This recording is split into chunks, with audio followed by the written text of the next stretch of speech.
America Iran के बीच दूसरी शांति वार्ता होने से पहले ही हॉर्मुज में बारूद बरसने लगा है। यूएस नेवी ने ईरानी कार्गो शिप को कब्जे में ले लिया, जिसका ईरान ने भी विध्वंसक पलटवार किया है। और उसके बाद से हॉर्मुज पर टेंशन एक बार फिर से बहुत ज्यादा बढ़ गई है। पाकिस्तान में होने वाली वार्ता में शामिल होने से ईरान ने साफ इनकार कर दिया है। उधर राष्ट्रपति ट्रंप ने कहा कि टॉस्का नामक जहाज हॉर्मुज स्ट्रेट को पार करने की कोशिश कर रहा था। इसे अमेरिकी डिस्ट्रॉयर यूएसएस प्रोन्स ने रोक दिया है और जहाज ने चेतावनी को नजरअंदाज किया था। इसके बाद अमेरिकी मरीन ने उसे रोका और इसके बाद मिडिल ईस्ट में एक बार फिर से जंग के विध्वंसक होने के आसार हैं। और सबसे बड़ा सवाल, क्या सीज फायर की मियाद खत्म होने से पहले ही एक बार फिर से जंग भड़क चुकी है, बारूद बरस रहा है? इसी पर खास मेहमानों के साथ करेंगे चर्चा। पाकिस्तान से लेकर अमेरिका तक से हमारे साथ होगा एक बड़ा पैनल, लेकिन सबसे पहले एक रिपोर्ट देखिए। ये 3 तस्वीरें मिडिल ईस्ट में आगे क्या होगा, इसकी पूरी कहानी बयां कर रही हैं। फिलहाल बातचीत से समाधान के कोई आसार नहीं दिखाई दे रहे। अमेरिका का डेलीगेशन इस्लामाबाद के लिए उड़ान भरने वाला है। ट्रंप ईरान को धमका रहे हैं, तो उधर ईरान झुकने को कतई तैयार नहीं है। ऐसे में बारूदी हमले का राउंड 2 कभी भी शुरू हो सकता है। डोनाल्ड ट्रंप ने ईरान को सीधी चेतावनी देते हुए कहा, डील करो नहीं तो फिर हमले होंगे। ईरान ने कहा, शर्तें नहीं मानेंगे और ना ही इस्लामाबाद डेलीगेशन भेजेंगे।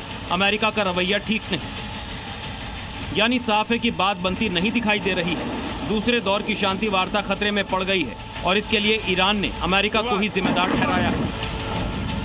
ईरान ने कहा, अमेरिका की अत्यधिक मांगे, बार बार रुख बदलना और ट्रंप के विरोधाभासी बयान मिडिल ईस्ट में शांति नहीं ला सकते।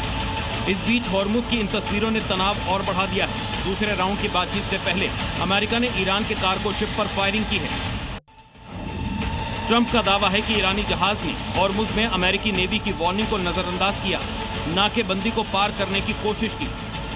इसके बाद उसे बलपूर्वक रोका गया और फिर उसे कब्जे में ले लिया गया और अब ईरानी जहाज अमेरिका के कब्जे में है। दोनों देशों के बीच तनाव को लेकर सिर्फ हॉर्मुज ही नहीं बल्कि कई अहम मुद्दे हैं जिन पर अभी तक बात नहीं बन पाई। ट्रंप चाहते हैं कि ईरान अपना संवर्धित यूरेनियम अमेरिका को सौंप दे, लेकिन ईरान ऐसा करने को बिल्कुल तैयार नहीं है।